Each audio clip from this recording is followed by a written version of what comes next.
হ্যাঁ, by the way, এই চুড়িগুলো তো আমারই দেয়া, তাই না?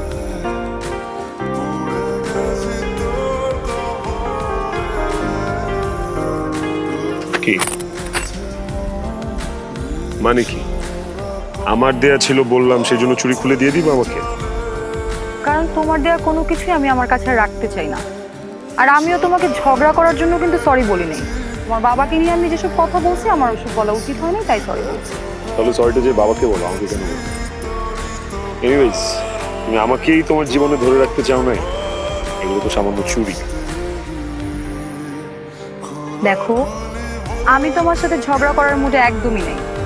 আমি আমার ফ্রেন্ডের বিয়েতে আসছি, আমি একটা ভালো মুডে আছি, আমি নাচানাচি করব, গান বাজনা করব। তোমার সাথে ঝগড়া আমি এখন করতে পারবো না। তো প্লিজ তুমি এখান থেকে যাও। ঝগড়া করার মুডে না আমিও নাই, বিকজ তোমার সাথে ঝগড়া করা একটা বিপদ। কখন কে দেখবে, দেখে তারপর জোর করে তোমাকে আমারে ধরে বিয়ে দিয়ে দিবে, এই রিস্ক তো আমি নিতে পারবো না। তোমার তো আমি জীবনেও বিয়ে করবো না, তাই না? সো ঝগড়া করছি না, এটা শিওর। আসছে আমার রাজকুমার, আমি তো তোমাকে বিয়ে করার জন্য এক পায়ে দাঁড়ায় আছি, তাই না? তুমি এক পায়ে দাঁড়ায় না থাকলে কি হয়েছে? তোমার মতো 100টা মেয়ে 2 পায়ে দাঁড়িয়ে আছে আমাকে বিয়ে করার জন্য। আমি জাস্ট মুখ দিয়ে বলবো যে ইয়েস আমি রাজি, ব্যাস ইনস্ট্যান্ট বিয়ে হবে। ওকে।